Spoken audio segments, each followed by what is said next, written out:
গৃহযুদ্ধ শেষ হলো, এই রাষ্ট্রকে আমাকে মেরামত করতে হবে, প্রথমে আমাকে শান্তি প্রতিষ্ঠা করতে হবে।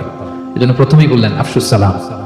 রাসূল সাল্লাল্লাহু আলাইহি ওয়াসাল্লামের কথা বলার টাইমিং বুঝতে হবে, ওনার মাইন্ডসেট বুঝতে হবে, ওনার ফিলোসফি বুঝতে হবে। He was the greatest philosopher ever in the world. প্রথমে বলেন এই জিকির করো সবাই সুবহানাল্লাহ আলহামদুলিল্লাহ, বলছে এটা না। প্রথমে বলেন এই মেয়েরা সবাই পর্দা করো, মাথায় কাপড় দাও, বলছে? প্রথমেই বলেছেন শান্তির পয়গাম মদিনায় আসলেন, মদিনার একটা ভঙ্গুর রাষ্ট্র ব্যবস্থাকে উনি মেরামত করবেন, সংস্কার করবেন। এখন যে কথাটা বলবেন এই কথাগুলো গুরুত্বপূর্ণ না? গুরুত্বপূর্ণ। মালয়েশিয়ার honourable prime minister Anwar Ibrahim যখন প্রধানমন্ত্রী হলেন, উনি প্রথম যখন জাতির উদ্দেশ্যে ভাষণ দিলেন, এটা গুরুত্বপূর্ণ ছিল না? ছিল। যে কেউ কোনো বড় দায়িত্বে আসলে যখন কথা বলে প্রথম কথাগুলো খুব গুরুত্বপূর্ণ থাকে। রাসূল সাল্লাল্লাহু আলাইহি ওয়াসাল্লাম এই ভঙ্গুর সমাজকে, এই রাষ্ট্রকে মেরামত করবেন, এসেই জাতির উদ্দেশ্যে যেই কথাটা বলছেন এই কথাগুলো কিন্তু অনেক ওজন আছে, অনেক গুরুত্ব আছে। প্রিয় ভাই বোনেরা, তিনি 4 দফা কর্মসূচি দিয়েছিলেন মদিনায় এসেই, মদিনার সাধারণ জনগণের সাথে মিশে কর্মসূচি দিয়েছেন। কয় দফা? 4 দফা। প্রথমে বলেছেন শান্তির পয়গাম পৌঁছে দাও, তার মানে হি ওয়াজ এ পিস লাভার। রাসূল সাল্লাল্লাহু আলাইহি ওয়াসাল্লাম শান্তিকামী ছিলেন, তিনি অশান্তি পছন্দ করতেন না। পিস এন্ড হারমোনি কিভাবে সোসাইটিতে এনশিওর করতে হয় এটা ছিল ওনার লক্ষ্য। প্রথম কথা থেকে বোঝা যায়। প্রথমে বলেন এই জিকির করো সবাই সুবহানাল্লাহ আলহামদুলিল্লাহ, বলছে এটা না। প্রথমে বলেন এই মেয়েরা সবাই পর্দা করো, মাথায় কাপড় দাও, বলছে? প্রথমেই বলেছেন শান্তির পয়গাম পৌঁছে দাও সুবহানাল্লাহ। তিনি শান্তির নবী ছিলেন, তিনি শান্তি প্রতিষ্ঠার জন্য, পিস এন্ড হারমোনি করার জন্য আজীবন কাজ করেছেন। এবং মদিনাতেও তিনি এই 3 ধর্মের লোকদেরকে নিয়ে পিস এগ্রিমেন্ট করেছেন। যে কুরাইশরা আক্রমণ করেছে তাদের সাথে তিনি পিস এগ্রিমেন্ট করেছেন, শান্তি চুক্তি। প্রথম কথা হচ্ছে শান্তির বাণী পৌঁছে দাও।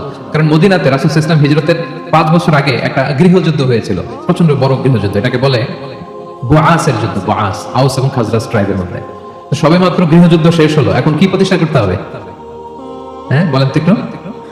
সবেমাত্র গৃহযুদ্ধ শেষ হলো, একটা ভঙ্গুর রাষ্ট্র, এটা তো মেরামত করতে হবে। কি বলেন? প্রথম কাজটা কি? To establish piece in the society. এবং সেই কথাটাই রাসূল সাল্লাল্লাহু আলাইহি ওয়াসাল্লাম বললেন। রাসূল সাল্লাল্লাহু আলাইহি ওয়াসাল্লামের কথা বলার টাইমিং বুঝতে হবে, ওনার মাইন্ডসেট বুঝতে হবে, ওনার ফিলোসফি বুঝতে হবে। He was the greatest philosopher ever in the world.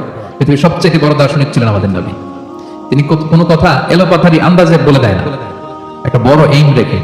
গৃহযুদ্ধ শেষ হলো, এই রাষ্ট্রকে আমাকে মেরামত করতে হবে, প্রথমে আমাকে শান্তি প্রতিষ্ঠা করতে হবে। এই জন্য প্রথমেই বললেন আফসুস সালাম। আফসুস সালাম, শান্তির পয়গাম পৌঁছাও। যুদ্ধ, বিগ্রহ, বিশৃঙ্খলা, chaos in the society, এগুলোকে থামিয়ে দাও। এটা ছিল প্রথম মেসেজ। তারপর কি বললেন? ওয়া আত'ইমুত তাআম, মানুষকে খাবার খাওয়াও, ফুড শেয়ার করো। এটা সিম্পলি শুধু খাবার খাওয়ানো বুঝলে হবে না, খাদ্য সংকট দূর করো। খাদ্যদ্রব্য মানুষের নাগালে নিয়ে আসো, মানুষের ঘরে ঘরে খাবার পৌঁছে দাও। কারণ আগে তো পেট ঠিক থাকতে হবে। কি বলেন? বাংলা একটা কথা বলে যে পেটে খেলে পিঠে সয়। এবং আরবরা একটা কথা বলে যে এইখানে পৌঁছার আগে তোমাকে এইখানে পৌঁছতে হবে। মানে কারো হৃদয়ে পৌঁছতে হলে আগে কোথায় পৌঁছতে হয়? পেটে পৌঁছতে হয়। রাসূল সাল্লাল্লাহু আলাইহি ওয়াসাল্লাম শান্তির কথা বলার পরপরই বললেন যে আগে খাদ্য সমস্যা দূর করো, খাদ্য সংকট দূর করো। এই যে আমাদের বাংলাদেশে এখন একটা খাদ্য সংকট যাচ্ছে না, এটা কিন্তু অনেক বড় ধরনের সমস্যা। খাদ্য ঠিক, ফুড আইটেম ঠিক, তো সব ঠিক। রাসূল সাল্লাল্লাহু আলাইহি ওয়াসাল্লাম বললেন খাদ্যের সংকট দূর করো, ঘরে ঘরে খাবার পৌঁছে দাও। The vulnerable people of the society, তাদের প্রতি টেক কেয়ার করো, লুক আফটার করো, অনাহারের মুখে খাবার পৌঁছে দাও। এটা ছিল দ্বিতীয় কর্মসূচি। 3 নম্বরে বললেন ওয়াসিলুল আরহাম, আত্মীয়তার বন্ধনকে মজবুত করো। এই যে কিনশিপ টাইজ, এই বন্ডেজটাকে আরো মজবুত করো। কারণ নিজেরা যুদ্ধ করলে কি শান্তি থাকবে? থাকবে না। আত্মীয়তার বন্ধনকে মজবুত করো। সব শেষে বললেন নামাজের কথা। আমরা কারোর সাথে দেখা হইলে প্রথমে কি বলি? আগে বলি নামাজ করেন, দাড়িটা লম্বা করেন, মাথায় একটা টুপি দেন, বোরকা পরেন। এই কঠিন কঠিন কথা বলে আমরা মানুষকে দিন থেকে ভাগাই। রাসূল সাল্লাল্লাহু আলাইহি ওয়াসাল্লাম প্রথমে বললেন পিস এস্টাবলিশ করো, এরপর বললেন ফুড প্রিভিলেজ নিশ্চিত করো, খাবার আছে কিনা প্রত্যেকের পেটে, আগে এটা বলো, ঘরে ঘরে খাবার আছে কিনা, বিত্তশালীরা খাবার পৌঁছে দাও। এরপরে বললেন নিজেরা মারামারি করো না, ডোন্ট কিল ইচ আদার, নিজেদের বন্ডেজটাকে মজবুত রাখো। সব শেষে স্পিরিচুয়াল ডেভেলপমেন্টের কথা বললেন যে এই 3টা তো 4 দফা কর্মসূচির 3টা তো তোমাদের নিজেদের মধ্যে সোশ্যাল এঙ্গেজমেন্ট, এবার হচ্ছে ডিভাইন এঙ্গেজমেন্ট। ডিভাইন পাওয়ারের সাথে নিজেদের সম্পর্ক জুড়ে দাও। যখন সবাই ঘুমায় তুমি ঘুমিয়ে যেও না, তুমি জায়নামাজ বিছিয়ে সেখানে কান্নার ঝড় তুলো, সেখানে রবের সাথে একটা স্ট্রং অ্যাটাচমেন্ট গড়ে তোলো।